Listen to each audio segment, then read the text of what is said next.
Hello everyone, I hope that you're all having a great day. In this video, I'll be giving some updates on Baldur's Gate 3's patch 8 as we receive some new information regarding this, and it fixes some of the problems that have been persistent in the game since its launch, like the knife of the Undermountain King, which never used to work properly on obscure targets, which now will work properly.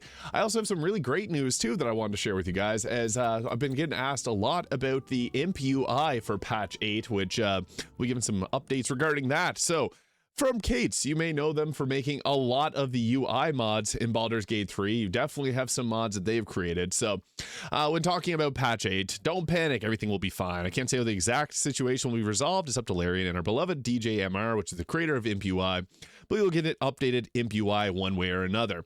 So Cage was able to update it on the first day of the stress test to get it to actually work properly, and sent it to interested parties. It may have some inconsistencies here and there, but it works, forwards custom resources, and new arcane shot and have no issues with the radials, which is the big problem right now with getting it to work properly. So those that were playing on console were having issues with pulling up the radial menu, and a lot of mods actually use ImpUI as a dependency, so this is breaking a lot of mods. But this is exciting. If there will be an official caretaker, they'll probably add some more requested features, or if not, some of the features will be integrated into the game. But in any case, it's alive and kicking. So I just wanted to focus on that first because I've been getting a lot of messages around it. So that's huge because we're going to get an improved ImpUI one way or another. So that's huge because I know a lot of mods were requiring it. So that is really great news. But with the new update, Baldur's Gate 3 and Larian has released an update 2 to stress test and patch 8, which covers a lot of new things that they fixed in the game. And some of the things that they fixed were, benefiting the player. Some of them didn't benefit the player. So, for example, like free cast now getting enabled again after you unequip a piece of equipment. So there was an issue if you use the Illithid ability free cast. You can see that here. So typically you'd be able to use it here and get yourself a free spell upwards of level 6 and cast it. And then what you could do is you could actually drag your underwear onto your hotbar here. And then if you were to just unequip it and re-equip it, it would give you the free cast back again. So you can continually cast these free level 6 spells. I know a lot of people are using that as an exploit, and I personally did as well at points. So it's now going to be fixed that you cannot do that. So that's one, I guess, nerf that people will get hit with. Some people weren't even aware of that glitch, but it was definitely one that was there. So they also are fixing a lot of things related to Eldritch Knight and proper use of the extra attacks in their war magic. So this was a bit of an issue.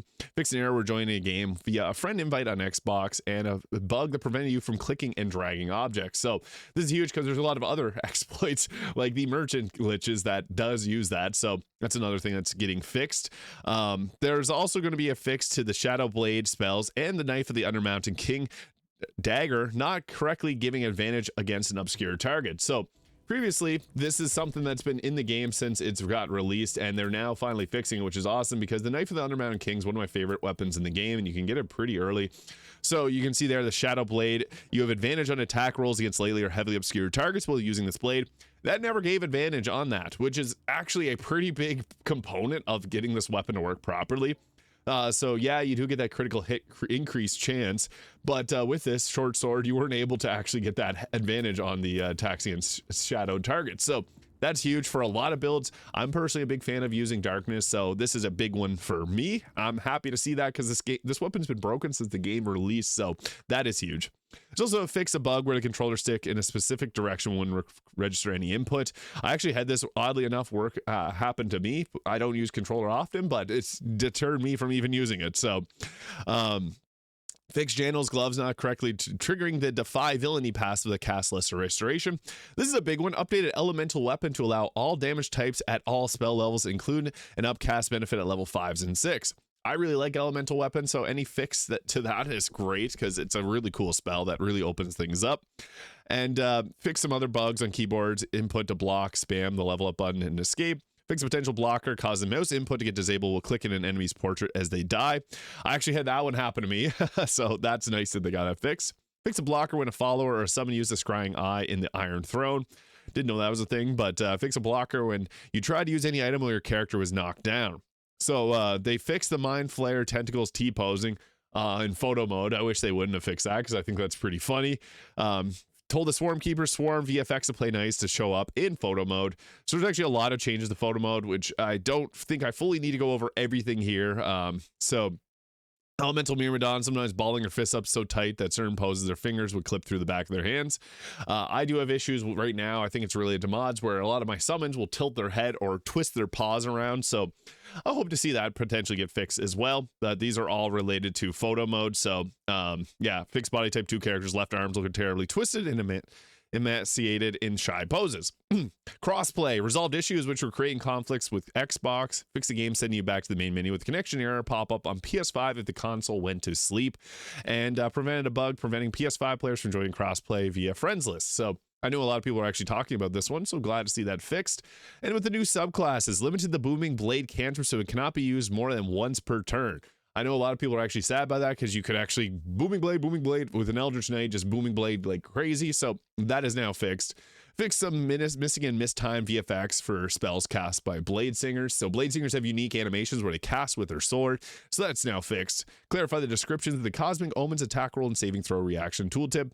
Fix some missing bow animations for Arcane Shot. I know there's a lot of people complaining about Arcane Shot having issues, so that is now all fixed. Updated the visibility of VFX light source from Shadow Magic Sorcerers for the Eyes of the Dark ability. Fix a bug allowing you to infinitely switch your Twinkling constellation for free from the Circle of Stars Druid. Santalis now uses their dexterity modifier for Dirty Trick. Fish the Swashbuckler's Dirty Tricks not conferring advantage when they should. Added new subclass spells to the Action Surge and Fist of Fury achievements. Nimbus, the Shadow Sorcerer's Shadow Mastiff summoned in by the Hound of the Ill Omen, can no longer go on his own little adventures and trigger dialogues when separated from his summoner. So that's funny. Hex weapon condition is now properly removed from the equipped weapon whenever you respec out of the Hexblade class. Fixed Piercing Arrow to always consume an Arcane Arrow resource, and updated Bursting Arrow to not consume more than one Arcane Arrow per shot. You don't get a whole lot of those, only 2, so you do want to use them properly. Rebalance the number of Arcane Arrow shots the Arcane Arrows get at level 7 and 10, so this will now give them more. Perfect, because I feel like they do need that.